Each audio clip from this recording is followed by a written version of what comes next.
Good morning friends, it's your turn पर आप सभी का स्वागत है। आज हम जिस टॉपिक की चर्चा करने जा रहे हैं वह आपके यूपी टेट और सी टेट एग्जाम के लिहाज से बहुत ही महत्वपूर्ण टॉपिक है वनस्पतियाँ। वनस्पतियाँ के एक भाग यानी एक पार्ट का हम पहले ही जिक्र कर चुके हैं, उसकी वीडियो चैनल पर आपको मिल जाएगी, आप डिस्क्रिप्शन में उसका लिंक है, देख सकते हैं। आज हम चर्चा करेंगे भाग 2 की। भाग वन में हमने ऐसे कई सारे पौधे पढ़े, क्रोटन से लेकर और अन्य पौधों तक, तुलसी तक, कि जो ये प्रमुख वनस्पतियाँ हैं इनसे यूपी टेट सी टेट में कई बार प्रश्न आए थे, उनको हमने पहले डिस्कस कर लिया है। जो भाग इस समय हम भाग 2 की चर्चा करेंगे उसमें काफ़ी सारे पौधे ऐसे हैं जो हमारे बहुत महत्वपूर्ण हैं और आज हम उनको ख़त्म कर देंगे। ठीक है, तो सबसे पहले वीडियो को लाइक और चैनल को सब्सक्राइब कर दें। हम वीडियो शुरू करते हैं। सबसे पहला आज हम पौधा पढ़ेंगे वह एक मरुस्थलीय पौधा है जो है नागफनी। तो आप सभी जानते हैं नागफनी एक मरुस्थलीय वृक्ष है। मरुस्थलीय वृक्षों की जड़ें जो है वह गहरी होती हैं क्योंकि मरुस्थलीय क्षेत्र में पानी की कमी होती है। इस कारण इनकी जड़ें गहरी होती हैं ताकि ज़मीन के काफ़ी अंदर से पानी ग्रहण कर सके। नागफनी की अगर बात करें तो नागफनी के वृक्ष में पत्तियों की जगह कांटे पाए जाते हैं क्योंकि जहाँ पत्तियाँ होंगी वहाँ वाष्पोत्सर्जन होगा। ठीक है, वाष्पोत्सर्जन में पानी पौधे से ले लिया जाता है। अब यहाँ अगर पत्तियाँ नहीं होंगी तो वाष्पोत्सर्जन भी क्या होगा, कम होगा। इसीलिए नागफनी के वृक्ष में पत्तियों की जगह कांटे पाए जाते हैं और नागफनी के वृक्ष की छाल भी मोटी होती है क्योंकि पौधों में पत्तियों के साथ साथ तने से भी वाष्पोत्सर्जन होता है। तो जब छाल मोटी होगी तो वाष्पोत्सर्जन कम से कम होगा, जिससे मरुस्थल में भी जो है जीवित रह सकते हैं। तो सबसे पहला हमारा पौधा था नागफनी, एक मरुस्थलीय पौधा है। वाष्पोत्सर्जन कम होता है क्योंकि इसमें पत्तियों की जगह कांटे पाए जाते हैं। भाग 2 हम दूसरे पौधे की बात करें तो नीम। नीम जो है प्रायः पतझड़ वनों में पाया जाने वाला प्रमुख वृक्ष है। आप ध्यान रखेंगे, पतझड़ वनों में पाया जाने वाला प्रमुख वृक्ष नीम है और ये बहुत उपयोगी है। आपने आम जीवन में देखा होगा, ग्रामीण क्षेत्रों में लोग नीम के टहनियों से ही दातून करते पाए जाते हैं।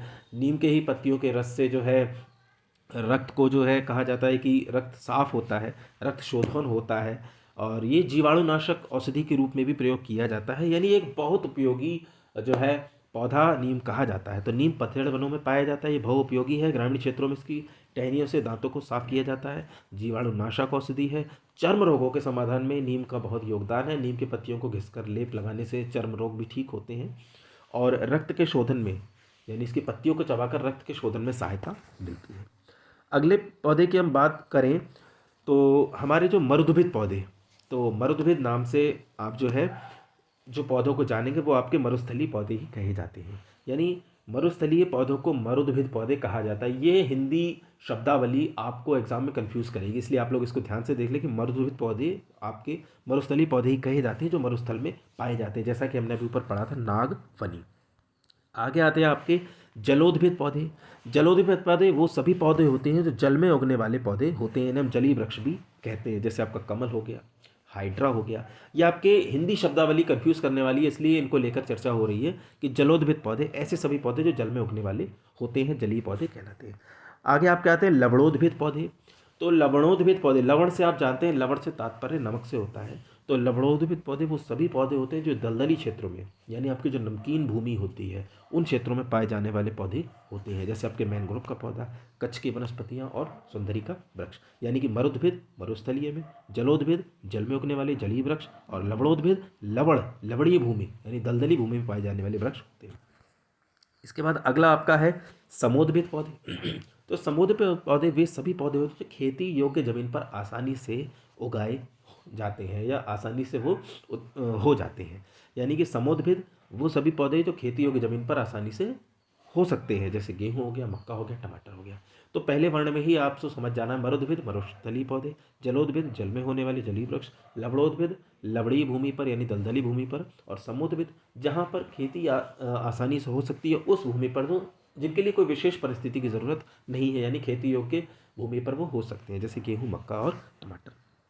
आगे हम चर्चा करेंगे भारत की कुछ प्रमुख वनस्पतियां। जैसा कि आप जान ही चुके, भारत की प्रमुख वनस्पतियों में सदाबहार वन आते हैं, पर्णपाती वन आते हैं, मरुस्थलीय वन, ज्वारीय वन और पर्वतीय वन। इस प्रकार से भारत की कुछ प्रमुख वनस्पतियां हैं जो आपको जानना जरूरी है, एग्जाम में कई बार पूछी जाती है। तो ये आपकी भारत की कुछ प्रमुख वनस्पतियां हो गई।